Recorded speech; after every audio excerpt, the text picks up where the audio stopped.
What's your true life story that nobody will believe? Serious. My dad was married 2 times before my mom. When he was with his second wife, he would travel a lot for work. Which I knew. What I didn't know is that one night he came home to find his wife in bed with another man. Actually walked in on them. He left the room and came back with a gun. Shot the man dead, and wounded his wife. He turned himself in immediately and was sent to prison. He was sentenced to 10 years in a maximum security prison. In the last year he was in prison, which was the 4th year, he got out for good behavior, and since the judge ruled it a crime of passion, he met the prison minister. The prison minister was my mom. My dad is a murderer, my mom was the minister. I am the product of a conjugal visit. Mentioned this before on this sub, but my life is akin to a bad pun at times. I was carrying my skis, slipped on some ice, and fell down. I asked a passing girl if she could lend me a hand with the skis while I got up. She then told me she had no arms, and proceeded to wave her empty coat sleeves around as proof. Just kind of fumbled to get up whilst apologizing profusely. She giggled and walked away. I've had numerous wild creatures come up to me at random times, with absolutely zero fear. In college, I was walking through the woods that stretched between my dorm and the football field, where I parked my car. There was this clearing that overlooked the field, and the track team was practicing. My roommate was a vaulter, so I stopped to watch for a little bit, and leaned up against a tree. I had an apple in my purse, and eventually I felt this little nudge. A fawn had come up and was nosing my bag. I stood stock still and just let it sniff me, and saw Mama Deer was a few feet away. Very slowly, I reached into my bag, and baby bounded away. I took the apple and set it on the ground, and walked away really slowly. Later that afternoon, I was cutting through the woods again, and the apple was still there, but with bites out of it. I've also been hiking and had squirrels and bunnies come up to me with no issue. Birds will land near me and not fly away. It's pretty awesome, but because it will only happen when I'm alone, I don't tell anyone. It's like my own little secret, that I may actually be Snow White. On my way home from school about 7 years ago, I was sitting at a very busy intersection waiting to turn left. It was very gloomy outside. All of a sudden, it sounded and felt like the back of my car exploded. There was also a quick, very bright light that flashed in my rearview mirror. I panicked and noticed immediately after that the stop lights stopped working, and it also began to rain.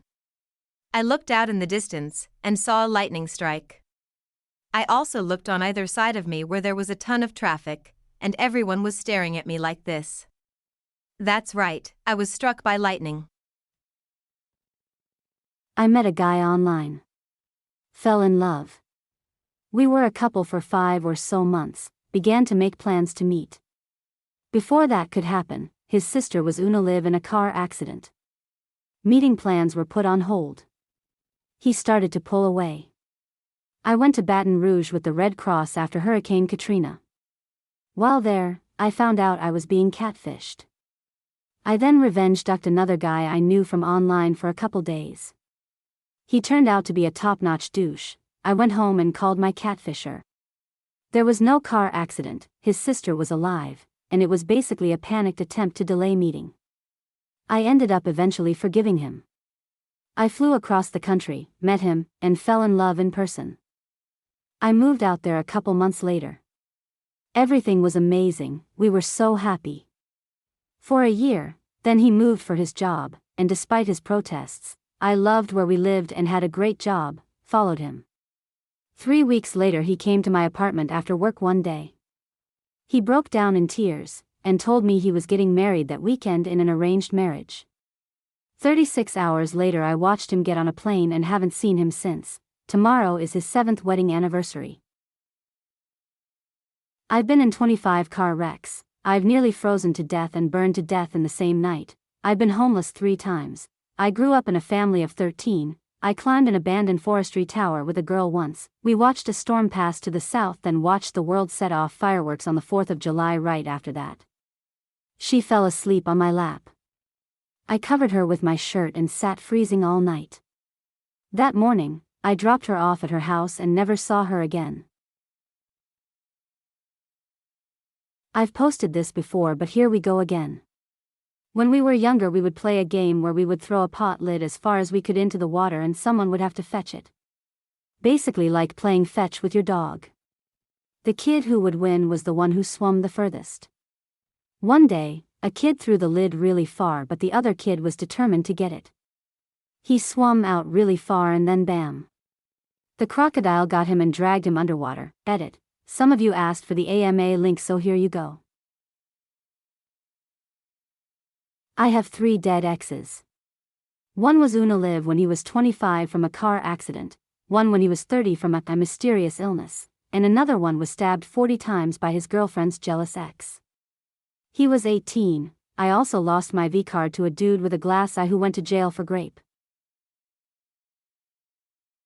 I was in Mexico way past my visa allowance, was only allowed 90 days but was there for about 6 months at the time of this story. I was driving and passed a police car going too fast, so I got pulled over. I should mention I was also illegally working in Mexico at the time as well and had my uniform and stuff in my trunk. As I'm pulled over and doing the whole license registration thing, the cops asked me for my visa.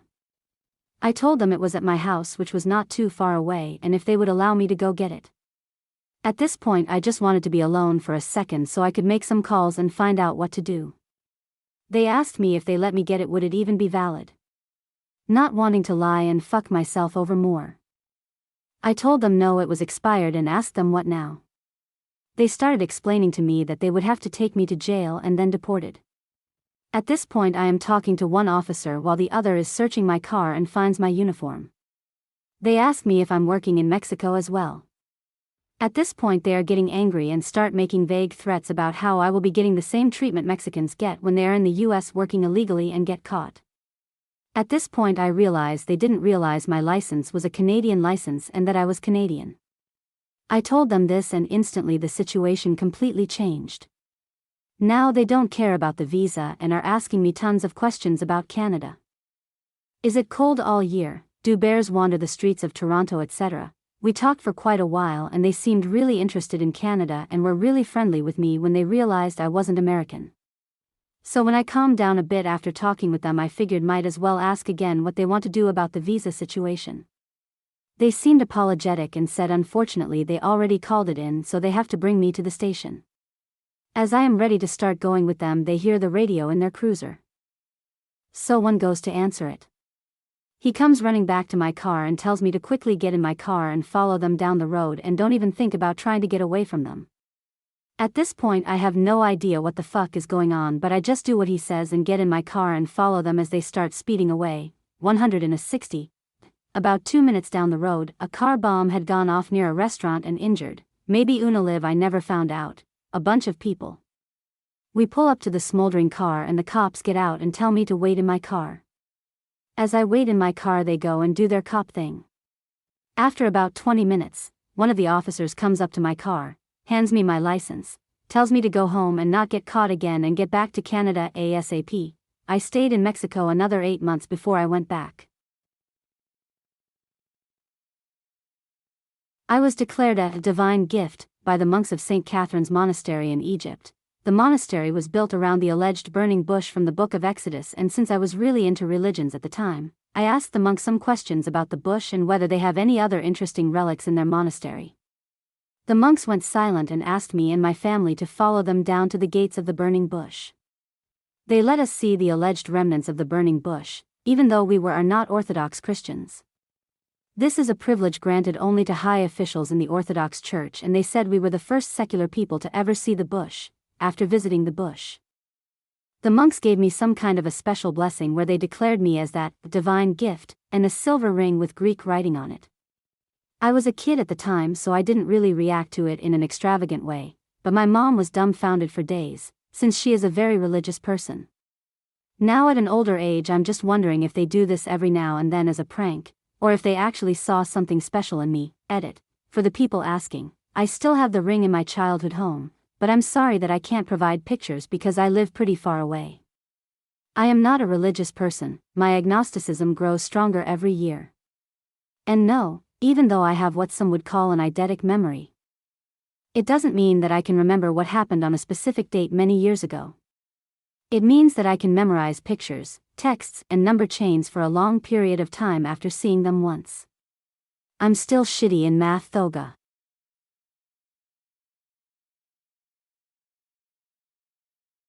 My cousin and I, both males, were about 12 years old, and as most 12-year-old boys like to do, we were climbing things. We decided to climb onto the roof of a house and everything went smooth. We got up and hung out and talked about how awesome we were for conquering this mountain of a house.